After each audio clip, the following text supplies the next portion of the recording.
Sejam todos muito bem-vindos mais uma vez para mais uma transmissão do Instituto Vida para Todos. Tema geral: Gálatas, o único evangelho, o evangelho de Cristo. Mensagem 4: aquele que antes nos perseguia, agora prega a fé. Leitura da Bíblia, Gálatas 1, versículos de 13 a 24.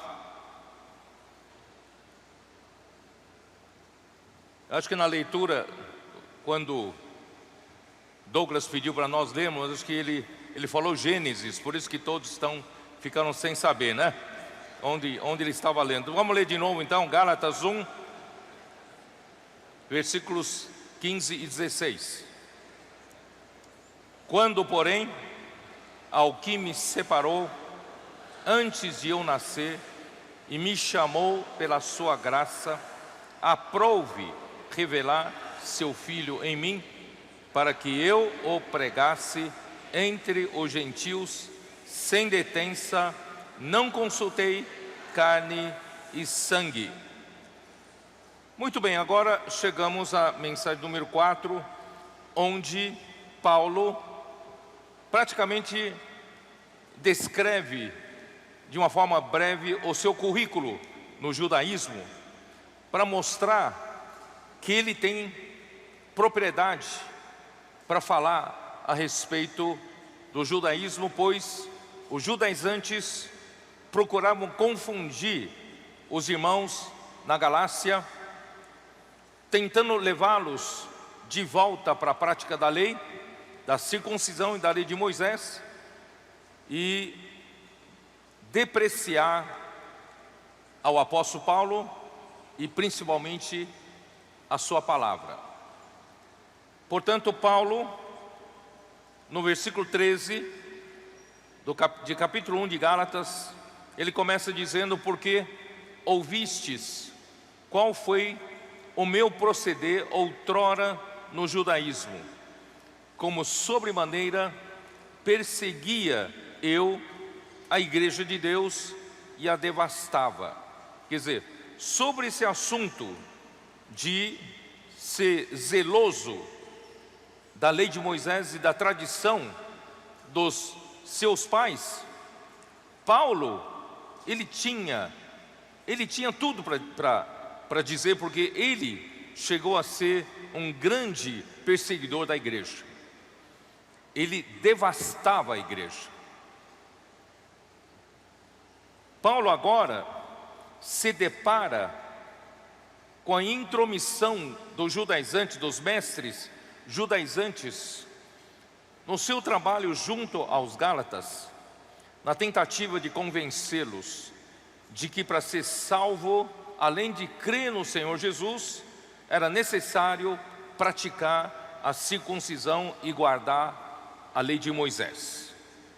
Paulo então mostra a sua devoção ao judaísmo antes da sua conversão, para demonstrar como Deus transformou a sua vida, como um alerta aos que querem seguir o caminho inverso e voltar a aderir, voltar para a prática do judaísmo. Os Gálatas estavam tentados a aderir ao judaísmo e se afastar de Cristo. Paulo deu o seu testemunho pessoal de que ele conhece esse estilo de vida, mas que o abandonou para servir a Cristo, com o intuito de dissuadir os Gálatas a não seguirem um caminho que ele mesmo trilhou no passado. Então Paulo revela a sua origem étnica judaica em Romanos capítulo 11, versículo 1. Por favor, abra sua Bíblia. Romanos 11, versículo 1. Pergunto, pois, terá Deus porventura, rejeitado o seu povo? De modo algum, de modo nenhum. Porque eu também sou israelita, da descendência de Abraão, da tribo de Benjamim. Deus não rejeitou o seu povo, a quem de antemão conheceu. Ou não sabes o que a Escritura refere a respeito de Elias, como insta perante Deus contra Israel, dizendo: Senhor, mataram os teus profetas, arrasaram os teus altares, só eu fiquei e procuram tirar-me a vida. Que lhe disse, porém, a resposta divina: reservei para mim 7.000 homens que não dobraram os joelhos diante de Baal. Assim, pois, também agora, no tempo de hoje, sobrevive um remanescente, segundo a eleição pela graça. E se é pela graça, já não é pelas obras. Do contrário, a graça já não é graça. Que diremos, pois? O que Israel busca, isso não conseguiu, mas a eleição o alcançou, e os mais foram endurecidos. Seus irmãos entenderam que Israel como um povo, como um todo, acabou rejeitando ao Senhor. Mas o Senhor ainda ama Israel, e de Israel Deus vai preservar um remanescente. Esse remanescente será salvo pela eleição da graça. Não é pela prática da lei, mas também é pela graça. Mas não, naquele tempo, infelizmente, os crentes judeus que creram no Senhor Jesus acabaram pela pressão dos que eram da circuncisão, os que eram da seita dos fariseus, que creram no Senhor. Eles queriam continuar na prática da circuncisão e na prática da lei de Moisés, guardando as tradições dos seus pais. Esse não era o caminho. Por isso, em Filipenses capítulo 3, nós podemos ver, até mesmo em Gálatas capítulo 3, versículo 19, qual é a razão de ser da lei? Da lei foi adicionada por causa das transgressões, até que viesse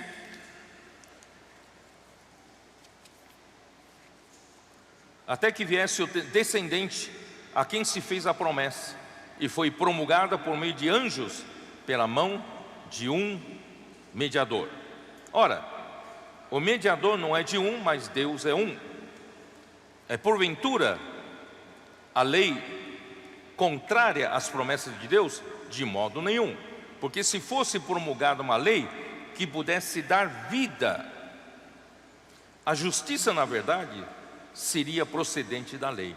Se os irmãos entenderam, a lei não pode dar vida.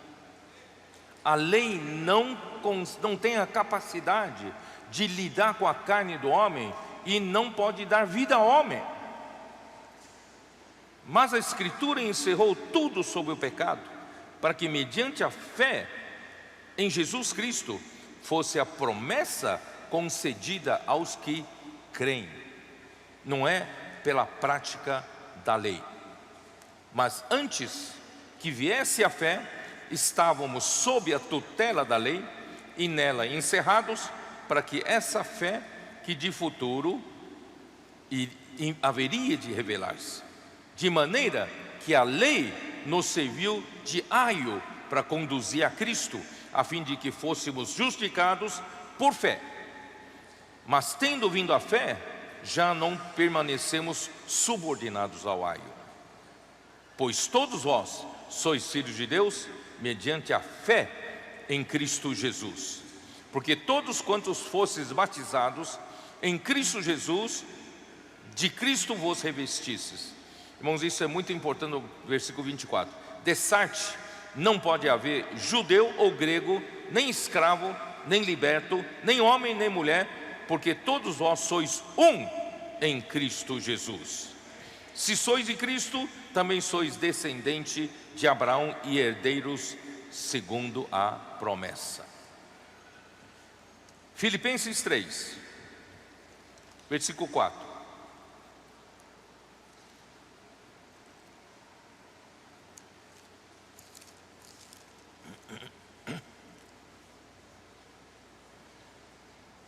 Porque nós é que somos a circuncisão, nós que adoramos a Deus no Espírito e nos gloriamos em Cristo Jesus e não confiamos na carne. Bem que eu poderia confiar também na carne. Se qualquer outro pensa que pode confiar na carne, eu ainda mais. Porque qual é o meu currículo? Circuncidado ao 8º dia, da linhagem de Israel, da tribo de Benjamim, hebreu de hebreus. Quanto à lei, fariseu. Quanto ao zelo, perseguidor da igreja.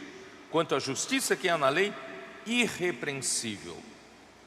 Mas o que para mim era lucro, isto considerei perda por causa de Cristo.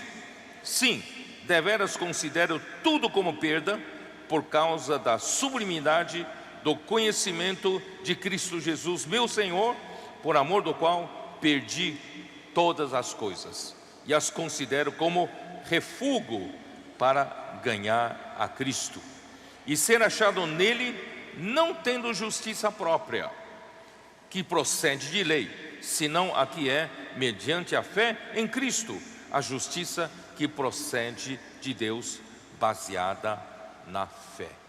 Irmão, Paulo tem toda a qualificação para dizer, porque ele viveu tanto na lei, ele foi zeloso na lei, e agora ele ganhou a graça.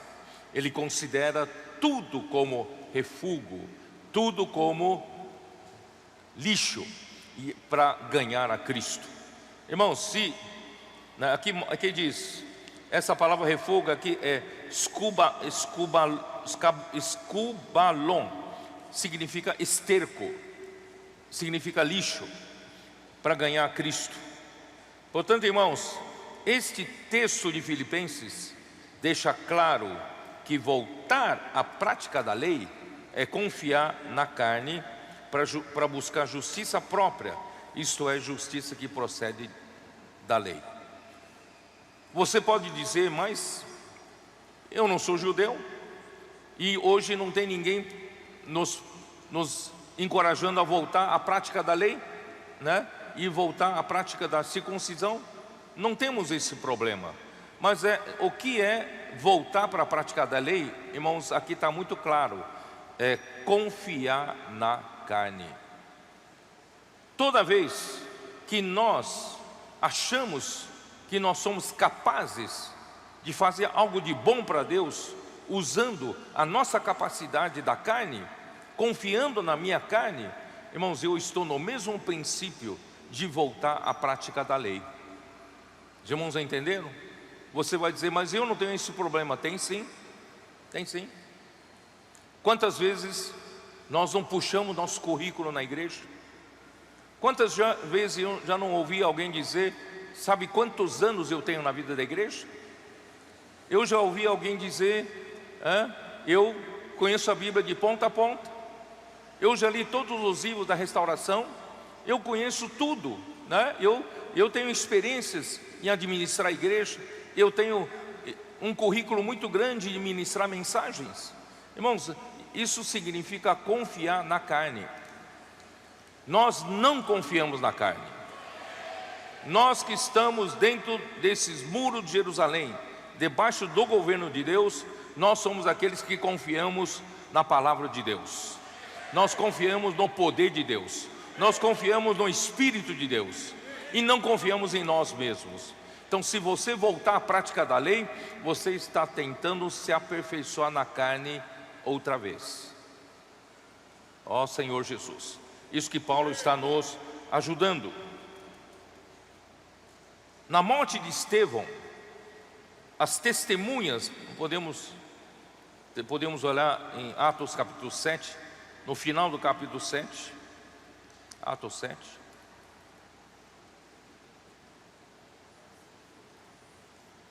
no finalzinho, versículo 58 diz: e lançaram Estevão fora da cidade e o apedrejaram. As testemunhas deixaram as suas vestes aos pés de um jovem chamado Saulo. Então, capítulo 8, a primeira frase: e Saulo consentia na sua morte. Quer dizer, Saulo era um desses que lutava, perseguia a igreja, por causa do seu zelo pelo judaísmo, pelas práticas da lei, pelas tradições de seus pais, né? E então Paulo mesmo, em Atos 22, ele faz rapidamente o seu currículo. 22, Atos 22, versículos 3 e 4. Ele fala assim: eu sou judeu, nasci em Tarso, da Cilícia, mas criei-me nesta cidade. Que cidade é aqui? Ele foi criado em que cidade? Jerusalém. Ele nasceu em Tarso, mas ele foi criado em Jerusalém. E aqui foi instruído aos pés de Gamaliel, segundo a exatidão da lei de nossos antepassados, sendo zeloso para com Deus, assim como todos vós o sois no dia de hoje. Persegui este caminho até a morte, prendendo e metendo em cárcere homens e mulheres, de que são testemunhas o sumo sacerdote e todos os anciãos. Destes recebi cartas para os irmãos e ia para Damasco, no propósito de trazer manietados para Jerusalém os que também lá estivessem, para serem punidos. Esse era o currículo de Paulo. E também diante do rei Agripa, em Atos 26, ele também expõe quem ele era. 26, versículo 4. Quanto à minha vida, desde a minha mocidade, como decorreu desde o princípio entre o meu povo e em Jerusalém, todos os judeus a conhecem. Todos os judeus conhecem, né, a minha vida, pois na verdade eu era conhecimento deles desde o princípio. Se assim o quisessem testemunhar, porque vivi fariseu conforme a seita mais severa da nossa religião. E agora estou sendo julgado por causa da esperança da promessa que por Deus foi feita a nossos pais, a qual as nossas 12 tribos, servindo a Deus fervorosamente de noite e dia, almejam alcançar. Eles almejam alcançar o quê? Almejam alcançar a promessa. Deus lhe deu a promessa. Ó rei,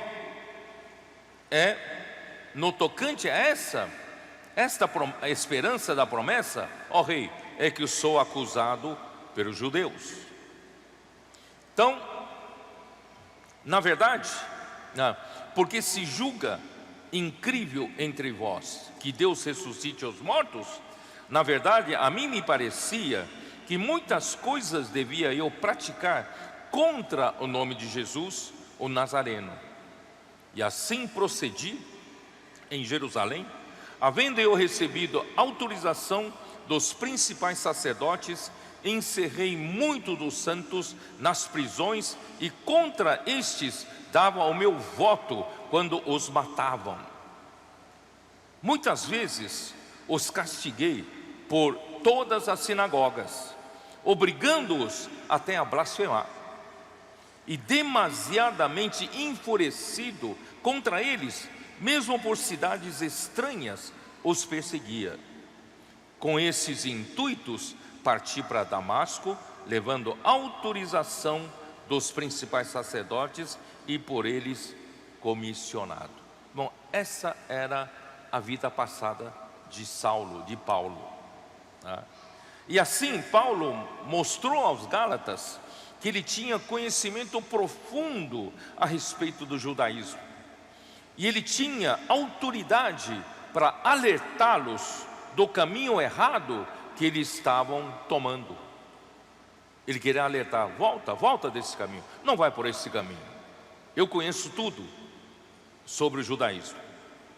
Por isso, voltando lá para Gálatas 1, versículo 14: e na minha nação, quanto ao judaísmo, avantajava-me a muitos na minha idade, sendo extremamente zeloso das tradições de meus pais. Não somente ele era zeloso da lei de Moisés, e não somente ele era a favor, claro, da circuncisão, mas ele também era zeloso, extremamente zeloso da tradição. Aqui fala tradição dos, né, aqui como é que é? A tradição de meus pais. Irmãos, os fariseus, além de observar a lei de Moisés, além de guardar a Torá escrita, que é o Pentateuco, os 5 primeiros livros de Moisés, da Bíblia, eles também observavam muito as tradições orais, que são transmitidas de pai para o filho, principalmente dentro de uma família de fariseus.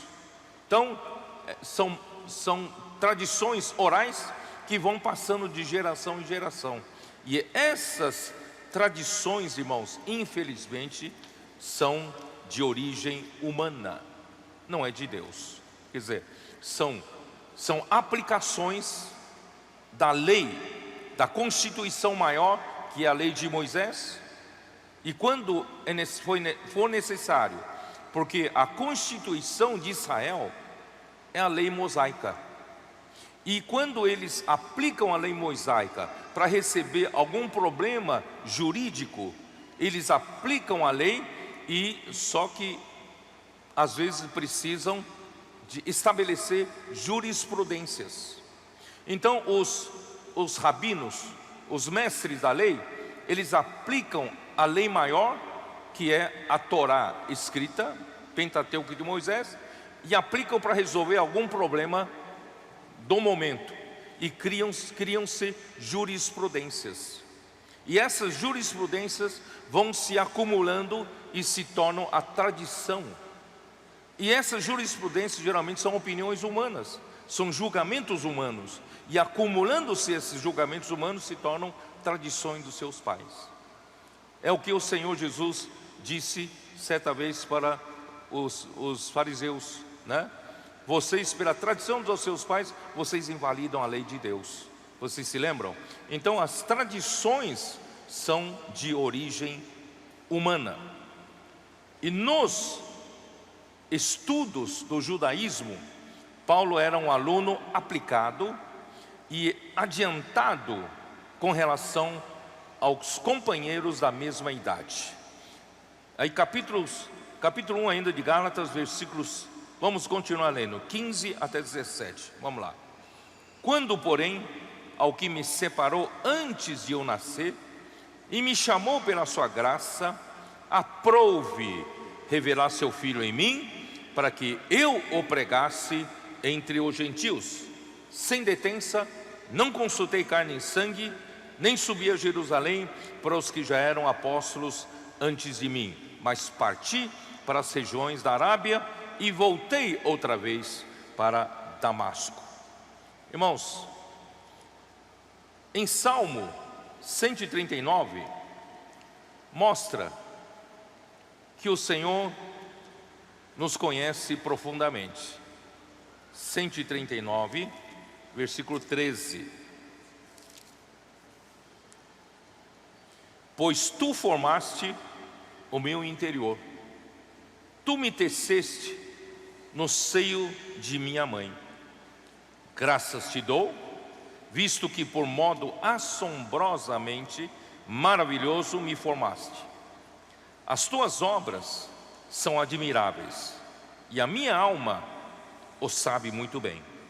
Os meus ossos não te foram encobertos, quando no oculto fui formado, entretecido como nas profundezas da terra?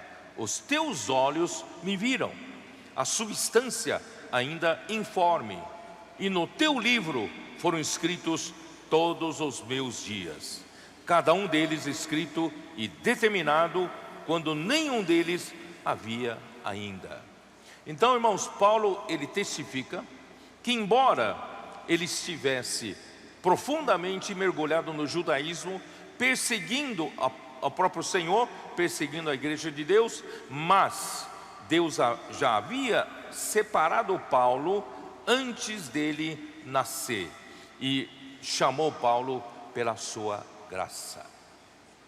Irmãos, o fato de você estar sentado aqui é porque o Senhor te conheceu antes de você ser formado no ventre da sua mãe. Talvez você tenha feito coisas, ido por um caminho errado, mas como o Senhor te escolheu, o Senhor te conheceu, o Senhor te escreveu no livro da vida. É por isso que você está aqui, porque o Senhor quis que você estivesse aqui. Por isso, irmãos, nunca diga que o Senhor não me compreende. Nunca diga que o Senhor tem tantas coisas para se ocupar, acho que eu tenho sido abandonado pelo Senhor. Não, Ele conhece você profundamente. Ele conhece você, cada tecido da sua vida, cada membro, né, cada parte do seu ser. O Senhor conhece você. Portanto, irmãos, graças ao Senhor que nós somos um dia chamados pela sua graça. É por isso que nós estamos aqui. É por isso que Paulo não seguiu o caminho do judaísmo, não continuou a lutar contra Deus, perseguindo a igreja de Deus. Pelo contrário, ele foi chamado no caminho para Damasco e Deus, né, o converteu para ser um vaso útil na sua mão. E graças, irmãos, a esse maravilhoso irmão Paulo, né? Um dia eu quero abraçá-lo e dizer: irmão Paulo, graças a você que a verdade do Evangelho não se perdeu. Hoje nós podemos conhecer exatamente o que é a verdade do Evangelho. Então, como servo do Senhor, ele foi chamado desde o seu nascimento, desde o ventre materno. Isso também Isaías 49, versículo 1. 49, versículo 1. Diz o seguinte: ouvi-me, terras do mar, e vós, povos de longe, escutai. O Senhor me chamou desde o meu nascimento, desde o ventre de minha mãe fez menção do meu nome. Você tem coragem de dizer isso? O Senhor te chamou desde o seu nascimento? Deus, desde o ventre da sua mãe, o Senhor chamou você pelo nome. Talvez seus pais nem tinham dado nome para você ainda, mas o Senhor já te chamou pelo nome. Versículo 5: mas agora diz o Senhor, que me formou desde o ventre para ser seu servo, para que torne a trazer Jacó para reunir Israel a ele, porque eu sou glorificado perante o Senhor e meu Deus é a minha força. Irmãos, o Senhor, né? Claro, de um lado aqui refere-se ao nosso Senhor Jesus, mas por outro lado, irmãos, se aplica a você também, né? E você também, o Senhor te chamou, te escolheu, te separou também para ser, assim como o Senhor foi, um servo do Senhor. Portanto, irmãos, se você não está servindo ao Senhor, você está indo pelo caminho errado. Deus te escolheu para ser seu servo. Você vai dizer: Senhor, mas hoje eu não tenho tempo, estou muito ocupado, meu trabalho me ocupa todo o tempo, eu tenho tarefas para entregar, tenho um projeto para entregar, eu não tenho, né? Um dia quando eu estiver mais folgado, né? Quando eu tiver mais tempo, eu vou servir ao Senhor. Não, Senhor, O Senhor quer que você sirva ao Senhor agora mesmo.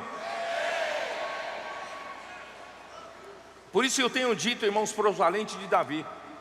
Os valentes de Davi são jovens, maduros entre nós, que já estão no mercado de trabalho, pelo fato deles serem muito bem preparados profissionalmente. Eles são muito ocupados, muito exigidos no seu trabalho, e eles têm pouco tempo para a igreja, pouco tempo para o Senhor. Exatamente, eles são numa idade que poderiam ser mais úteis ao Senhor, mas não tem tempo. E qual é a maneira, irmãos? Não é exortando, não é repreendendo, não é condenando, mas a minha única coisa que eu digo para eles: experimente acompanhar a palavra de perto, é só isso. Vocês podem perguntar a vários desses cooperadores meus, que também estavam nessa situação há um tempo atrás, assim, muito ocupados, cheios de trabalho, não há tempo para o Senhor, e de repente um dia eles começaram a acompanhar a palavra de perto, começaram também a entrar, fazer imersão, acompanhar a palavra de perto, indo em todas, começando aí em algumas conferências, ouvindo alguma palavra. Irmãos, o Senhor os capturou, e quando o Senhor captura, o Senhor dá tempo também. Eles não deixaram seu trabalho, eles não ficaram mais pobres porque eles deram tempo para o Senhor. Pelo contrário, o Senhor os libertou, o tempo deles, o Senhor lhes deu tempo, para servir ao Senhor, e não perdeu nada na sua questão secular. Por isso, se você está me ouvindo, não sei se está aqui ou está me ouvindo, você não tem tempo para o Senhor, é muito ocupado, você tem bom coração, mas não tem tempo para servir ao Senhor. Eu não exijo muito de você, apenas siga de perto a palavra. Se você tiver tempo, tiver tempo para ouvir live, vai na live de quinta-feira, de sábado de manhã, ouça a palavra profética. Se você não consegue ouvir ao vivo, pode pegar a gravação, mas não perca, siga de perto. E você pode, durante o dia, pega o papel da imersão. Hoje à noite nós jantamos com os irmãos que fazem alimento diário, fazem imersão, fazem grito de guerra, E hoje à noite nós estamos almoçando, jantando com eles. Irmãos, eu agradeci a eles, como nós todos temos uma dívida com eles. Eles mal termina domingo, nós já temos a imersão de segunda-feira, e vamos aproveitar bem esse trabalho deles. Se você não tem tempo, pelo menos leva a imersão no trabalho.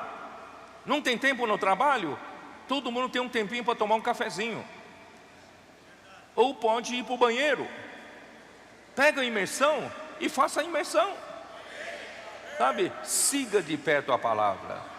Quando você começar a sentir o gostinho, você vai dar mais tempo para o Senhor, porque o Senhor chamou você para ser seu servo. Não é para ser servo do mundo, para ser o servo do Senhor. Ó Senhor Jesus. Por isso, irmãos, Efésios 1, versículo 4 também diz que nós somos escolhidos antes da fundação do mundo. Capítulo 1 de Efésios, versículo 4. Assim como nos escolheu nele em quem? Em Cristo. Assim como nos escolheu em Cristo antes da fundação do mundo, para sermos santos e irrepreensíveis perante Ele. Irmãos, eu e você já fomos escolhidos antes do mundo existir. Muito antes de eu e você existirmos, Deus já havia nos escolhido. Por isso, irmão, nós somos como eleitos de Deus, como escolhidos de Deus. Não vamos, irmãos, vender o nosso direito de primogenitura. Vamos servir ao Senhor. O Senhor vai dar tempo para você. Senhor Jesus.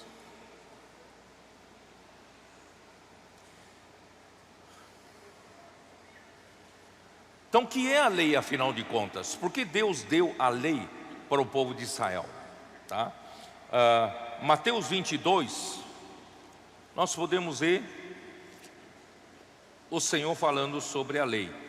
Mateus 22, 36. Mestre, qual é o grande mandamento na lei? Respondeu-lhe Jesus: amarás o Senhor teu Deus de todo o teu coração, de toda a tua alma e de todo o teu entendimento. Este é o grande e primeiro mandamento. O segundo, semelhante a este, é: amarás o teu próximo como a ti mesmo. Desses dois mandamentos dependem toda a lei e os profetas. Irmãos, Jesus não disse, né, vocês deverão amar o Senhor Deus, a Ele adorar, né, os 5 primeiros mandamentos com relação a Deus, depois 5 primeiros últimos mandamentos falando, né, não matarás, não adulterarás, não isso, não aquilo. Jesus definiu a lei de outra forma. Ele falou: a lei se resume em amar a Deus de todo o coração e amar o seu próximo. Resumindo, a lei Jesus definiu a lei como o amor. O amor, a lei se resume no amor. O amor a Deus e amor ao próximo. Isso é a lei. Não é pode fazer isso ou não pode fazer aquilo. Deus nunca quis que o homem obedecesse dessa forma, tá? Então, e a realidade do amor, a lei se resume em amor. Mas onde está o amor? Onde está a realidade do amor? Irmãos, em 1 João capítulo 4, podemos ver. 1 João 4. Amor é abstrato, né? Abstrato. Onde podemos ver amor? Capítulo 4, versículo 8. Aquele que não ama não conhece a Deus, pois Deus é amor. Nisto manifestou o amor de Deus em nós, em haver Deus enviado o seu Filho unigênito ao mundo para vivermos por meio dele. Irmãos, o amor é abstrato, mas Deus deu o seu próprio Filho.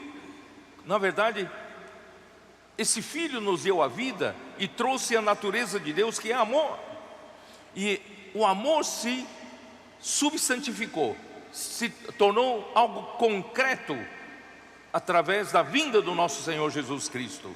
E quando nós cremos no Senhor Jesus Cristo, irmãos, nós recebemos nosso Senhor Jesus como amor.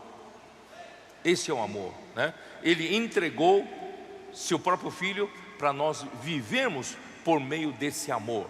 É por meio do Filho de Deus é que nós conseguimos amar Deus de todo o nosso coração e amar o nosso próximo.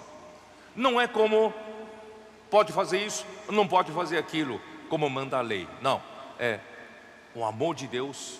Através de recebermos o Filho de Deus, nós conseguimos viver por meio desse amor. E também 1 João capítulo 5, versículos 11 e 12. E o testemunho é este, que Deus nos deu a vida eterna, e esta vida está no seu Filho. Aquele que tem um filho tem a vida. Aquele que não tem o Filho de Deus não tem a vida. Portanto, irmãos, quem crê no Filho de Deus tem a vida eterna. Está no versículo 13. Dá uma olhada, versículo 13. Estas coisas vos escrevi a fim de saberdes que tendes a vida eterna, a vós outros que credes em o nome do Filho de Deus. Quando nós cremos no Senhor Jesus, irmão, nós recebemos a vida eterna. A própria vida eterna entrou em nós. E nessa vida está o amor de Deus. E com essa vida, com esse amor de Deus, nós amamos a Deus, amamos ao próximo e cumprimos a lei. Esse é o cumprimento da lei, ó Senhor Jesus. Então, para que serve? Então, para que serviu, né? Para que serve a lei, né? Para que serve a lei? Por isso que eu li em Gálatas 3, né? Vamos lá, Gálatas 3. versículo 19. Então qual, pois, a razão de ser da lei? Foi adicionada por causa das transgressões, até que viesse o descendente a quem se fez a promessa. Mas foi pela promessa de Deus que Deus a concedeu gratuitamente a Abraão. Versículo 21. É porventura a lei contrária às promessas de Deus? De modo nenhum, porque se fosse promulgada uma lei que pudesse dar vida, a justiça na verdade seria procedente da lei, mas não é. Então, irmãos, qual é a promessa afinal de contas? Israel está esperando que promessa? Então, Paulo define mais tarde em Gálatas 3, ele diz assim, no versículo 13: Cristo nos resgatou da maldição da lei, fazendo-se Ele próprio maldição em nosso lugar, porque está escrito: maldito todo aquele que for pendurado no madeiro. E para que a bênção de Abraão chegasse aos gentios em Jesus Cristo, a fim de que recebemos pela fé o Espírito prometido. Irmãos, a promessa de Deus a Israel, na verdade, é essa promessa do Espírito prometido. E nós hoje recebemos essa promessa. Nós que não tínhamos direito à promessa que Deus fez com Israel, e hoje por meio de Abraão, nós recebemos a promessa. E essa promessa qual é? Veio através do Espírito prometido.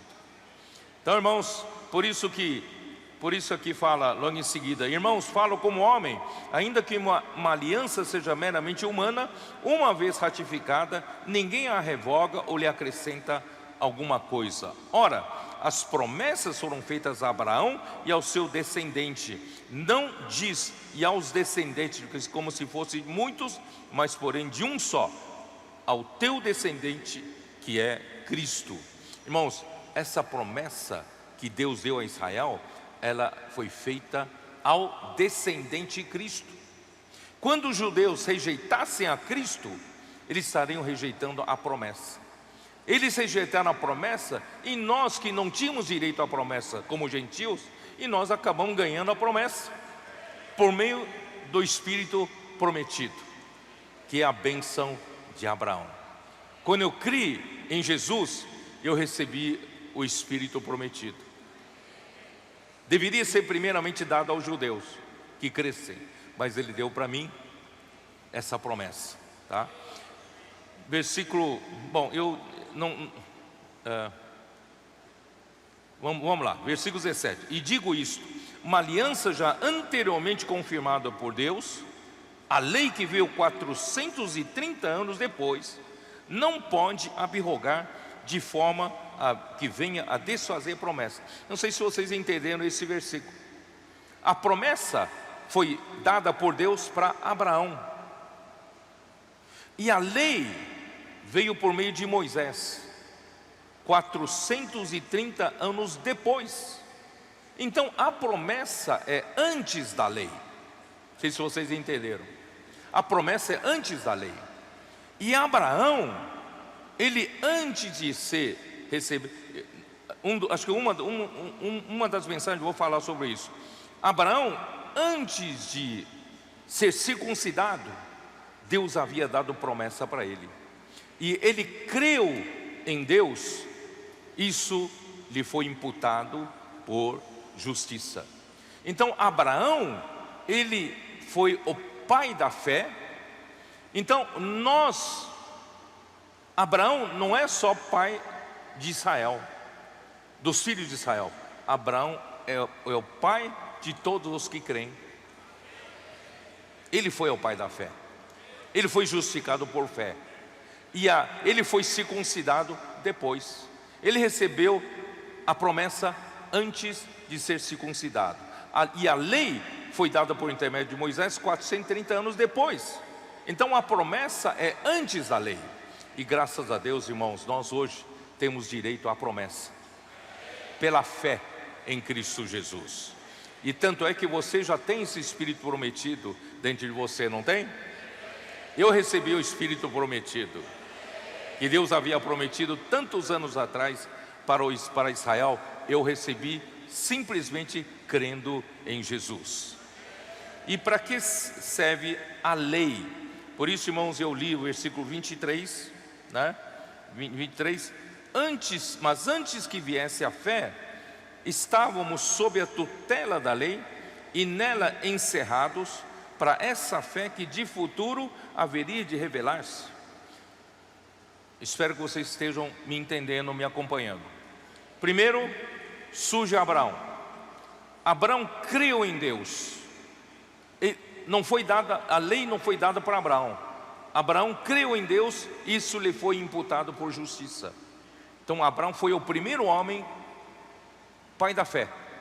Primeiro homem que creu, isso lhe foi imputado por justiça. E depois, ele foi circuncidado mais tarde. E 430 anos depois, com Moisés, a lei foi dada. E a lei foi dada para quê? Para que o povo de Israel pudesse ter algum tutor que pudesse proteger, guardar o povo, aguardando a vinda do descendente. Quem é o descendente? Cristo. Então, a lei foi dada para guardar o povo de Israel, para conduzir a Cristo. Quando Cristo de futuro, que haveria de aparecer, e quando chegasse, a lei então entrega o povo que está dentro da tutela, debaixo da tutela da lei, seria entrega para Cristo. Então o povo de Israel, quando veio a Cristo, deveria sair debaixo da lei e todos serem entregues a Cristo. No entanto, Deus endureceu o coração deles. Eles não receberam Cristo, perseguiram a Cristo, eles mataram a Cristo. Uma minoria creu. Lá em Jerusalém, surge a igreja de Jerusalém. Esses foram justificados pela fé, não pela lei. Então, irmãos, quando Cristo viesse, por isso que aqui diz assim: de maneira que a lei nos serviu de aio, de tutor, para nos conduzir a Cristo, a fim de que fôssemos justificados por fé, não pela lei. É por fé. Mas tendo vindo a fé, já não permanecemos subordinados à lei, subordinados ao aio, certo? Porque todos vós sois filhos de Deus mediante a fé em Cristo Jesus. Aqui Paulo fala inclusive os gentios. Nós todos somos filhos de Deus mediante a fé em Cristo Jesus. Irmãos, Paulo está deixando coisa cada vez com a clareza cristalina, né? Então só volta para a lei quem quer voltar para a escravidão. Eu não quero voltar para a escravidão, né? Então não estamos mais subordinados a essa tutela da lei. Claro, isso se refere aos judeus. E eu também não quero voltar, irmãos, a me aperfeiçoar na carne, a confiar na minha capacidade. Hoje nós temos Cristo, temos o Espírito para nós seguirmos, né? Por isso, 1 Coríntios 15, 45, ali diz que Cristo, depois que Ele ressuscitou, vamos lá, 1 Coríntios 15, versículo 45. Pois assim está escrito: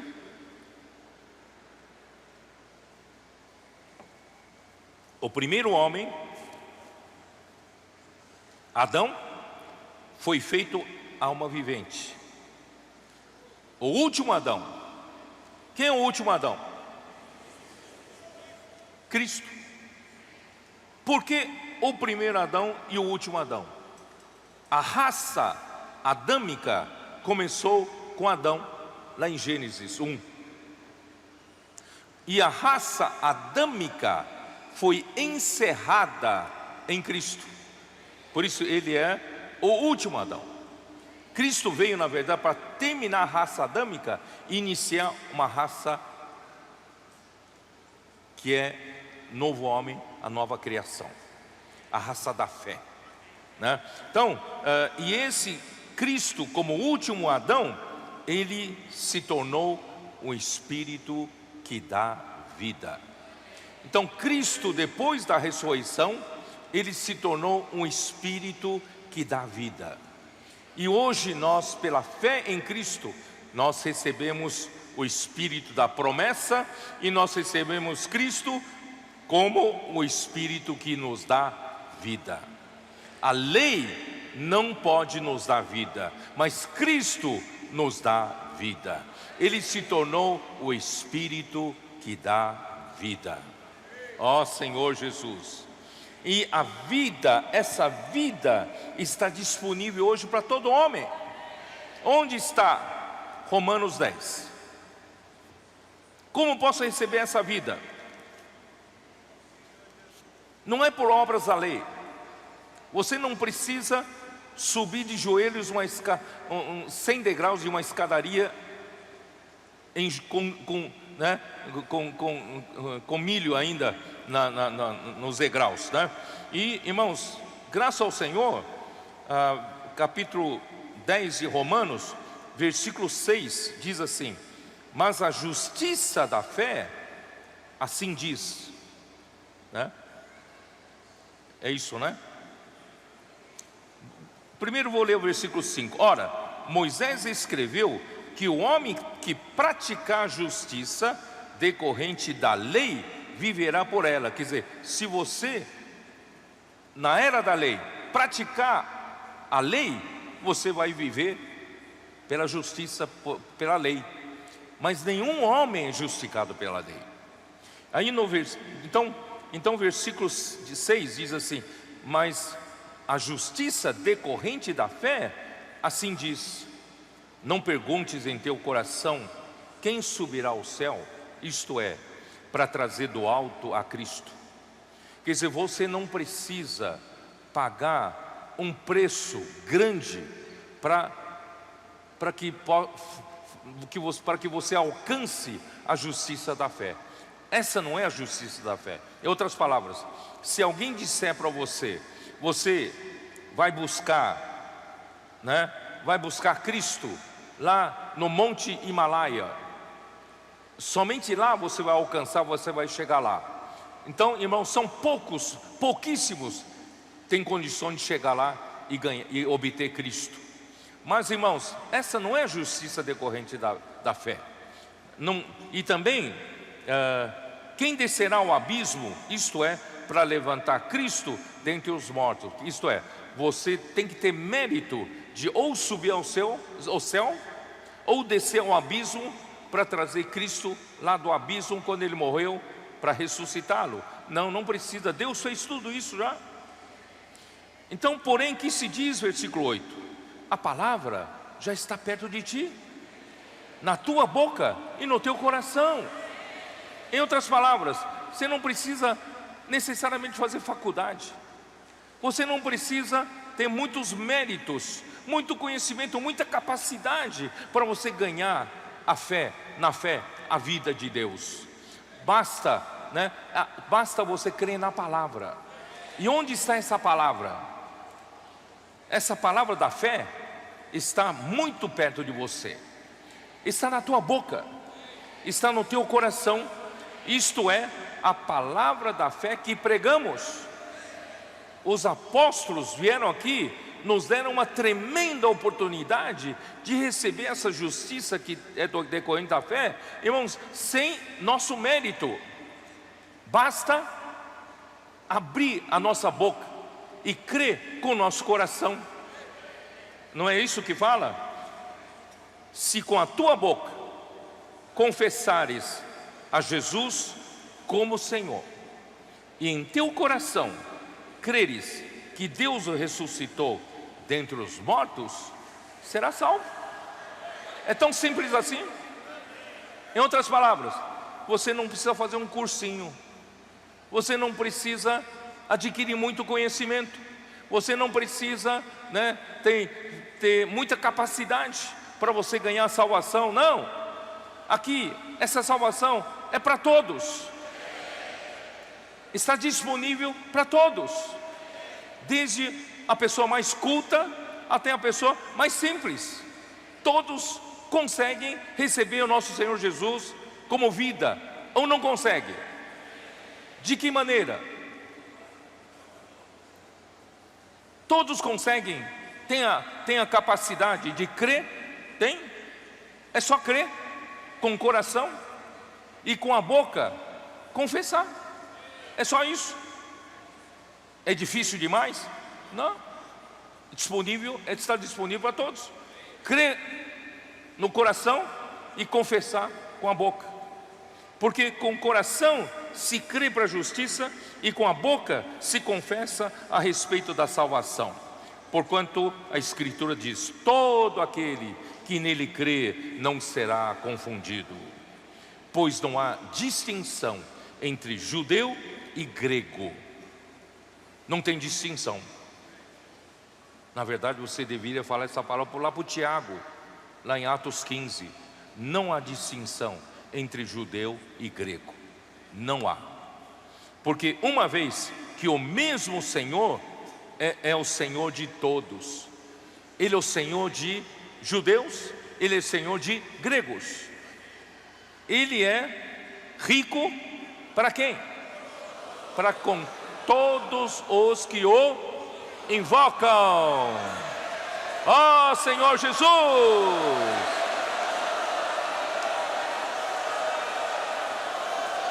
Irmão, nós somos um povo que invoca o nome do Senhor. Nós somos a igreja em Filadélfia que guarda a palavra do Senhor e que não nega o nome do Senhor. Porque nós sabemos o único caminho para ganhar a salvação é crer em Jesus, que Deus o ressuscitou dentre os mortos, e confessar com a nossa boca que Jesus é o Senhor. E durante toda a nossa vida, irmão, nós continuamos a confessar que Jesus é o Senhor. Ele é quem governa a nossa vida. Não somos senhores da nossa própria vida. Nós temos um Jesus que é o Senhor da nossa vida. E Ele é rico para com todos os que o invocam. Seja você com poucos recursos, pouco dinheiro na conta bancária, ou tenha muito dinheiro na conta bancária, não importa, você pode ser rico, porque o Senhor é rico para com todos os que invocam o nome do Senhor. Porque todo aquele que invocar o nome do Senhor será salvo.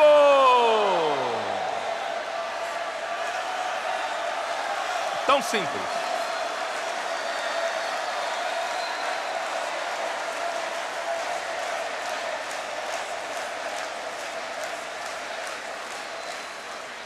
Irmãos, é tão simples. Não é para poucos.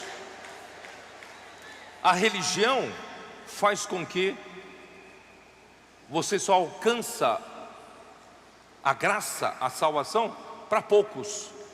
Mas a salvação decorrente da fé, né? A justiça decorrente da fé não é para poucos, é para todos. Todos aqueles que creem no seu nome, todos aqueles que confessam o nome do Senhor, todos aqueles que invocam o nome do Senhor serão salvos.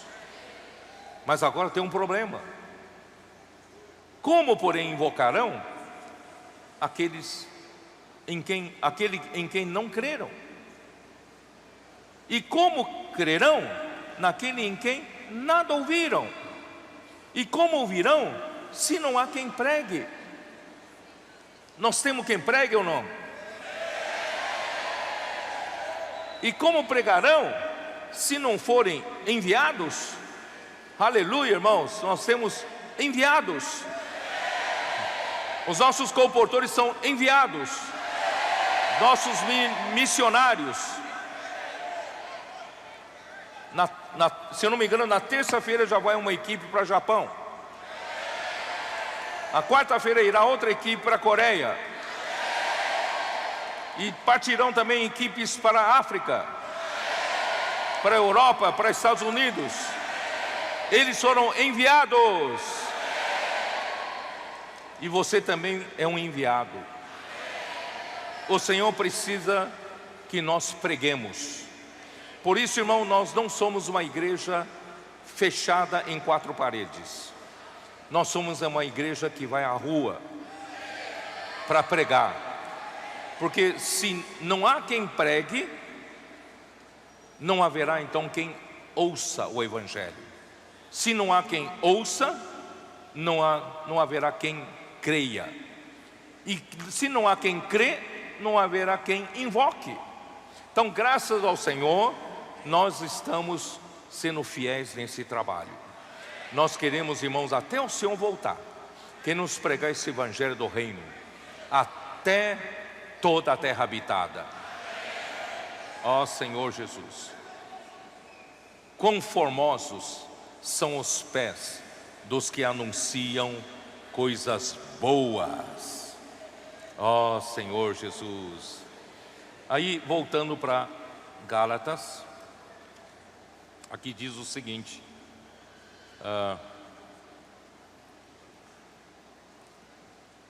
versículo 15, já li: quando porém ao que me separou antes de eu nascer e me chamou pela sua graça, aprouve revelar seu Filho em mim, para que eu o pregasse entre os gentios. Irmãos, para nós sermos salvos e também para nós pregarmos a outros, nós precisamos ter revelação sobre Cristo Jesus, sobre o Filho de Deus. Então, você conhecer o Filho de Deus depende da revelação do Pai. Vocês sabiam disso? Mateus capítulo 16. Mateus capítulo 16.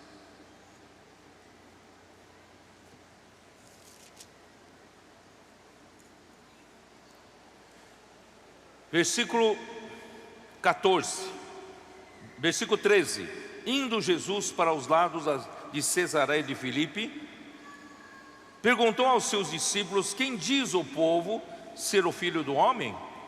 E eles responderam: uns dizem João Batista, outros Elias, e outros Jeremias, ou algum dos profetas. Quer dizer, todos acham que você, Jesus, é um dos profetas.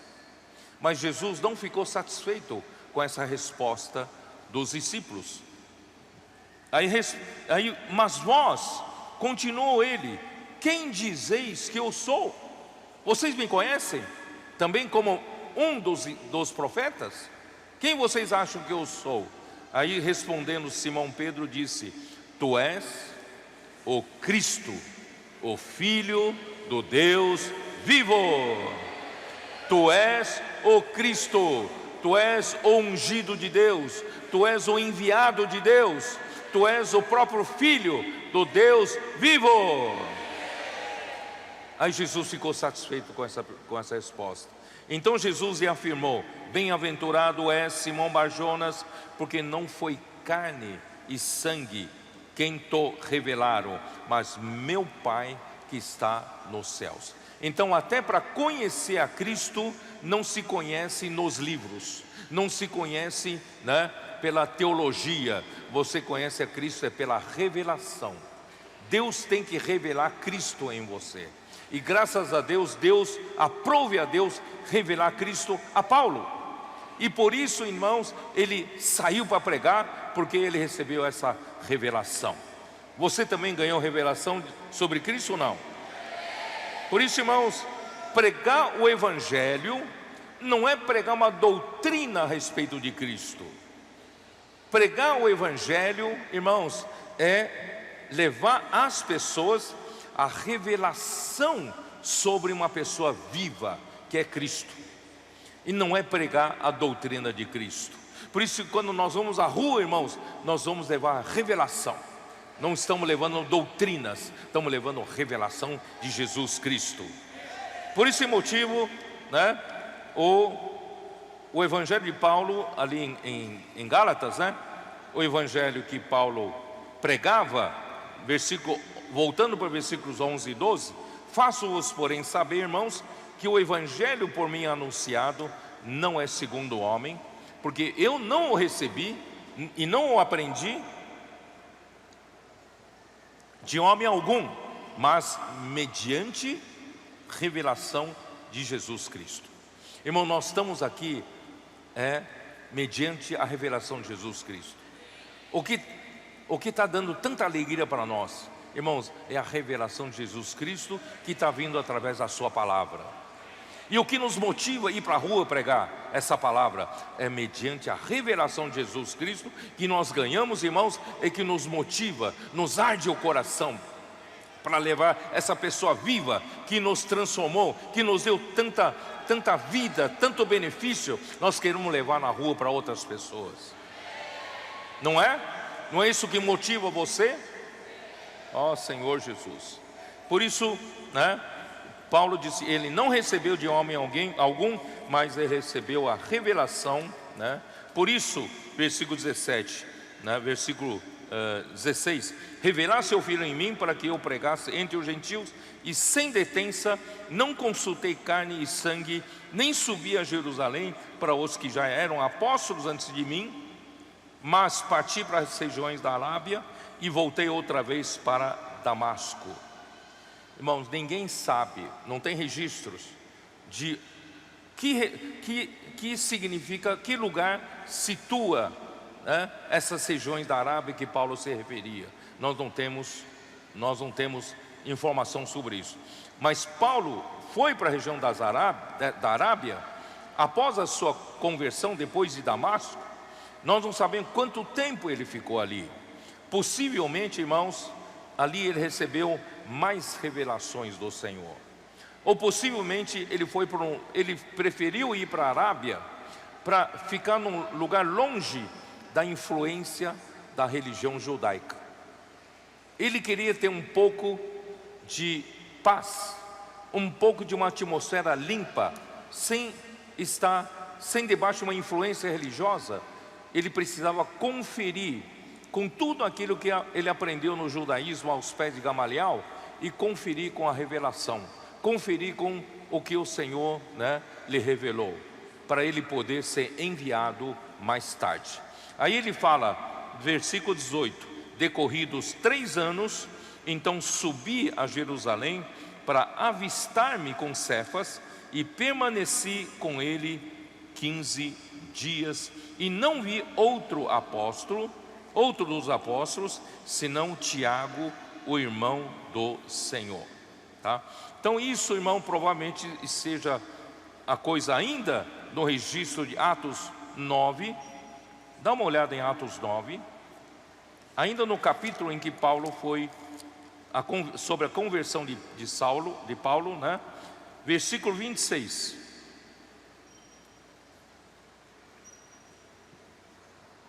Tá? Versículo, só para vocês terem uma ideia. Versículo 20 até 25, Paulo prega em Damasco, né? E relata que no versículo 25 que os seus discípulos tomaram-no de noite e colocaram-o num cesto, né?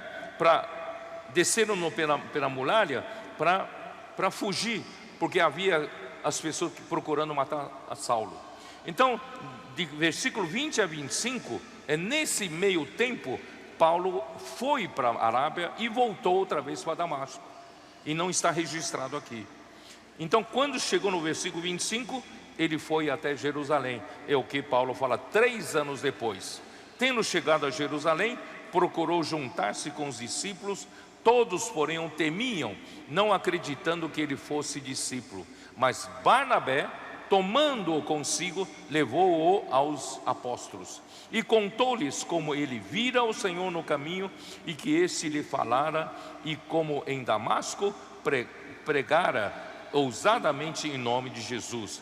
Estava com eles em Jerusalém, entrando e saindo, pregando ousadamente em nome do Senhor.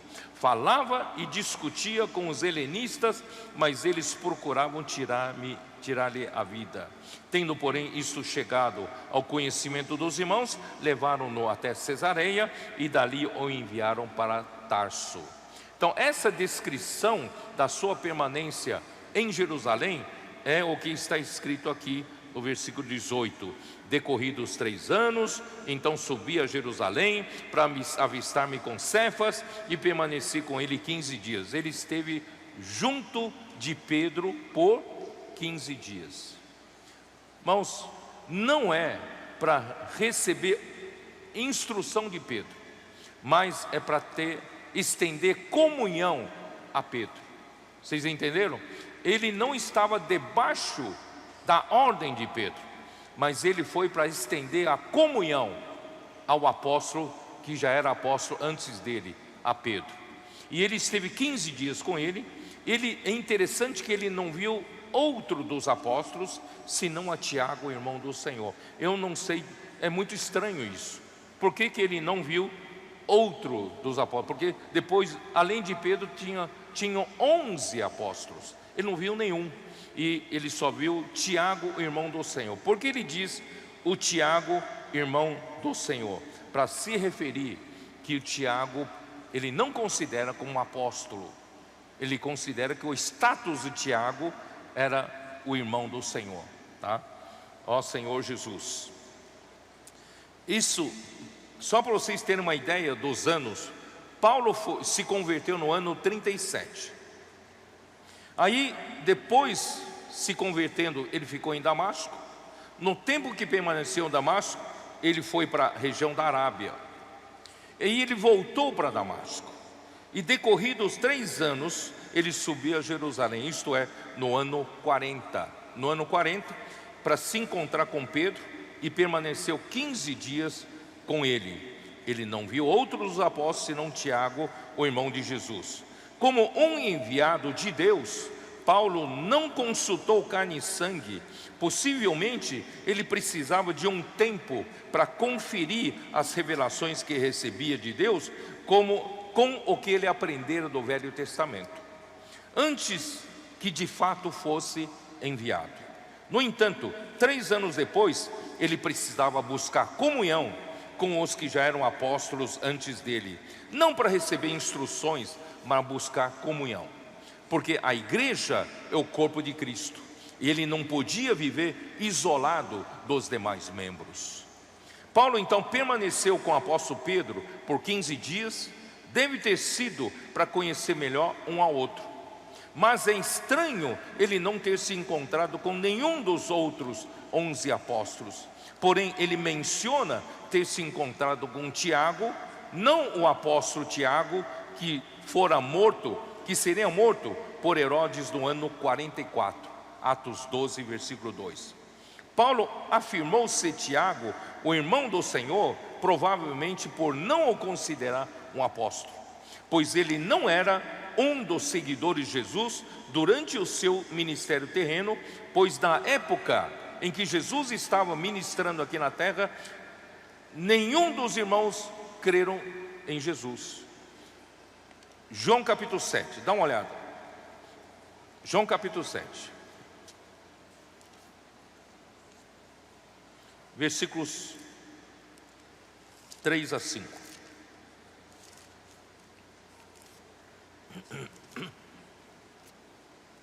Ó Senhor Jesus. Ora, a festa dos judeus, chamada a festa dos tabernáculos, estava próxima. Dirigiram-se, pois, a ele os seus irmãos e lhe disseram: deixa esse lugar, vai para a Judéia, para que também os teus discípulos vejam as obras que fazes. Vai para o lugar mais que vai ter mais publicidade. Fica escondido nesse lugarejo, vai para lá, né? Versículo 4 explica: porque ninguém há, aí eles falam, porque ninguém há que procure ser conhecido em público, né? E contudo realiza os seus feitos em oculto. Se fazes estas coisas, manifesta-te ao mundo. Aí o versículo 5 faz o comentário, o próprio João faz o comentário: pois nem mesmo os seus irmãos criam nele. Os irmãos de Jesus não acreditavam em Jesus. É isso que eu falo para vocês, sabe? Nós precisamos ser esses que creem em Jesus e vamos seguir de perto o Senhor, e seguir de perto desde o começo. Não depois, irmãos, de se aproveitar de um status de um irmão de Jesus para ganhar notoriedade, mas tem que seguir Jesus. Vamos seguir a Jesus? Mateus 13, 55.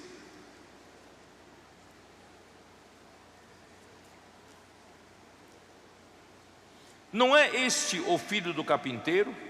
não se chama sua mãe Maria e seus irmãos Tiago, José, Simão e Judas? Então o primeiro nome aqui é Tiago, esse Tiago. Não vive entre nós todas as suas irmãs? De onde lhe vem, pois, tudo isso? Escandalizavam-se nele. Jesus, porém, lhe disse: não há profeta sem honra, senão na sua própria terra, na sua casa. E não fez ali muitos milagres por causa da incredulidade deles.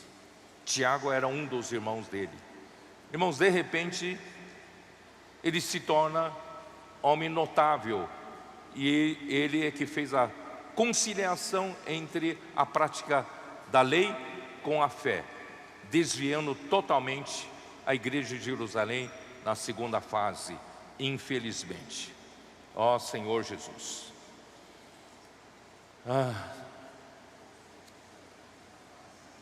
Eu fico triste com isso. Possivelmente quando Paulo subiu a Jerusalém no ano 40, Tiago já exercia liderança, talvez por ser irmão de Jesus e ser um homem piedoso. Pela sua posição conciliadora revelada no seu parecer final da reunião em Atos 15, no ano 50, ele foi exaltado a líder principal pelos que eram da circuncisão.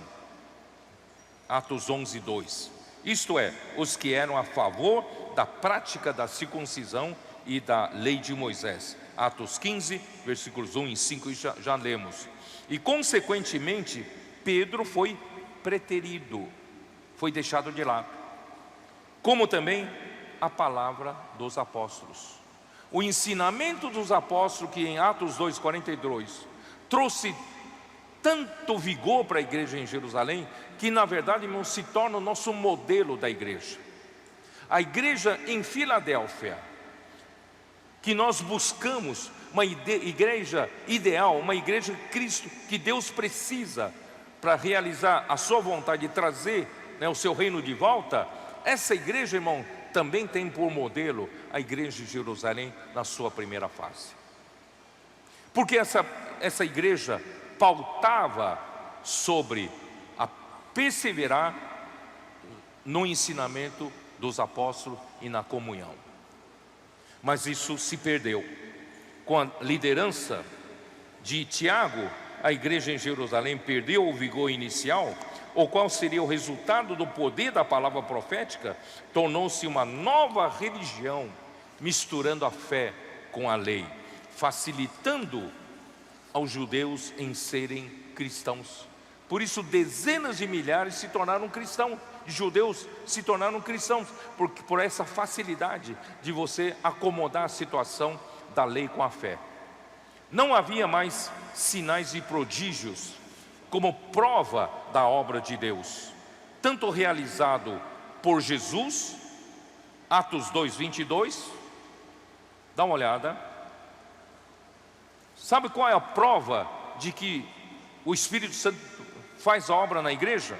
Está aqui, capítulo 2 de Atos, versículo 22. Varões israelitas, atendei a estas palavras: Jesus o Nazareno, varão aprovado por Deus. Qual é o sinal da aprovação de Deus? Varão aprovado por Deus diante de vós, com quê? Com milagres, prodígios e sinais, os quais o próprio Deus realizou por intermédio de Jesus entre vós, como vós mesmos sabeis. Quer dizer, como você prova que o Espírito está atuando? Como você prova que Deus está presente no momento em que, da nossa vida da igreja? Irmãos, Deus opera milagres, prodígios e sinais por meio do seu enviado. Estou certo ou não? Atos capítulo 2, versículo 43. Em cada alma havia temor, e muitos prodígios e sinais eram feitos por intermédio dos apóstolos. Isso é prova, irmãos, que Deus estava ali presente.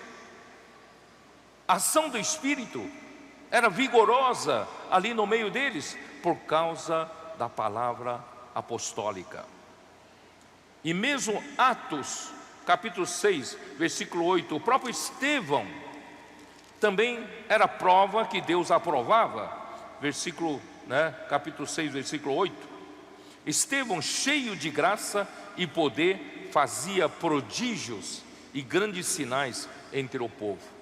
Irmãos, enquanto acontecem milagres e prodígios no nosso dia a dia, na nossa pregação do Evangelho, transformando vidas, adolescentes sendo transformadas, famílias sendo transformadas, casamentos sendo reconstituído, revitalizado também a vida da igreja. Irmão, isso é prova de que o Espírito Santo tem liberdade de trabalhar entre nós. Senhor Jesus. Então essa situação, a situação da degradação da igreja em Jerusalém, pode ser comprovada na visita de Paulo. Isso eu já li para vocês. Visita de Paulo a Jerusalém em sua terceira viagem. Ele se encontrou com Tiago e todos os presbíteros. Estranhamente, ele não se encontrou com nenhum dos apóstolos. Foi-lhe apresentado que havia dezenas de milhares na igreja em Jerusalém, entre os judeus, que creram, e todos eram zelosos da lei. Conciliando a fé com a lei, facilitou aos judeus virarem cristãos, porque eles continuam zelosos pela lei. Parece que nada mudou, né? E convenceram Paulo a provar que ele também guardava a lei, fazendo o voto de Nazireu. Quase. Hoje teve um cooperador que disse para nós: ainda bem que Deus não permitiu que completasse esse voto de Nazireu. Quase que Paulo pôs tudo a perder. Ele lutou a vida inteira por isso, quase que ele pôs tudo a perder. Mas graças a Deus, Deus salvou essa situação, né? Então a igreja em Jerusalém, sob a liderança de Tiago, produziu uma outra linha de obra. Por isso que Paulo escreve ao Timóteo, a 1 Timóteo 1, versículos 3 e 4. Timóteo, quando estava de viagem para Macedônia, eu te roguei, Timóteo, eu te roguei que permanecesses em Éfeso. Para quê? Para ensinar, para admoestar aqueles que estão ensinando essa outra doutrina, ensinando diferentemente. De onde vem esse ensinamento diferente? Essa linha que a igreja de Jerusalém tomou sob a liderança de Tiago, né? Então produziu uma outra linha da obra que fazia oposição à obra do Espírito por meio dos apóstolos. Tornou-se a origem dos falsos mestres judaizantes, opondo-se à obra de Paulo e também de Pedro. Pedro, em segunda epístola, no capítulo 3, ele fala dos falsos mestres, ele fala dos escarnecedores da palavra profética, certo? Então, irmãos, de onde veio a oposição? Irmãos, a oposição veio da mesma origem.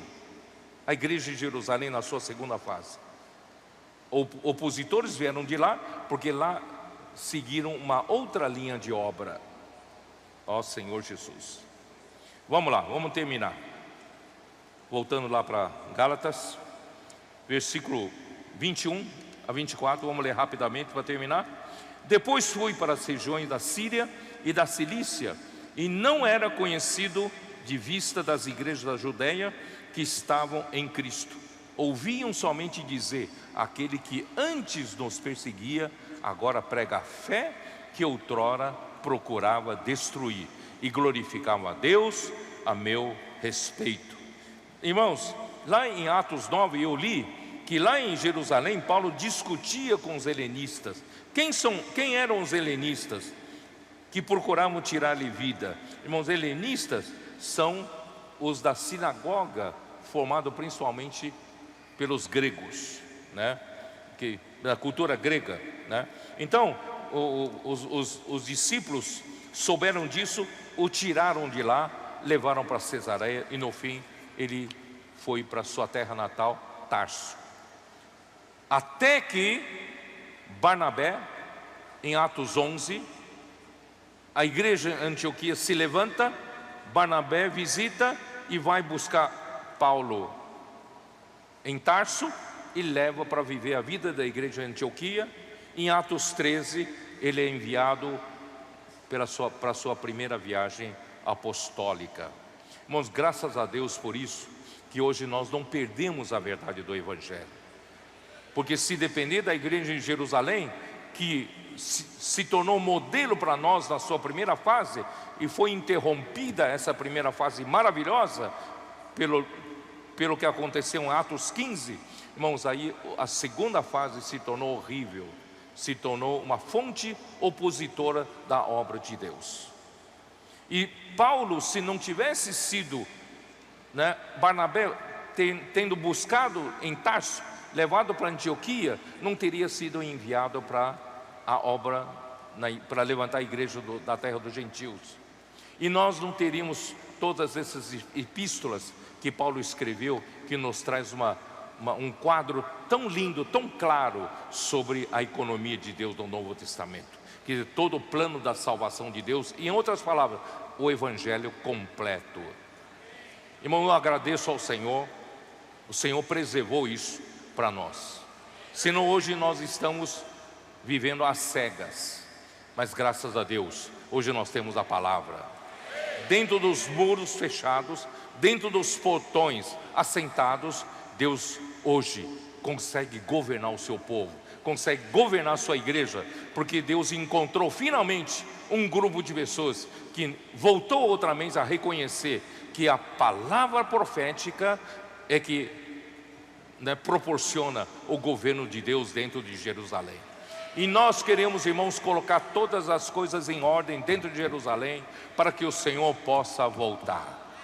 Por isso, de hoje, irmãos, até o Senhor voltar, nós vamos ficar bem atentos à palavra de Deus. E essa palavra de Deus vai nos dar direção, a palavra de Deus vai nos dar instrução, vai restaurando, colocando em ordem tudo que ainda precisa ser colocado em ordem, seja o nosso serviço, seja a nossa consagração, seja o nosso arrependimento. Irmão, nós vamos, nessa conferência ainda, os irmãos já estão nos ajudando a fazer uma aliança com o Senhor. E antes de você deixar a instância, é bom você já assinar. Vamos assinar essa aliança? Vamos fazer uma aliança com o Senhor, dizer: Senhor, finalmente o Senhor pode contar conosco.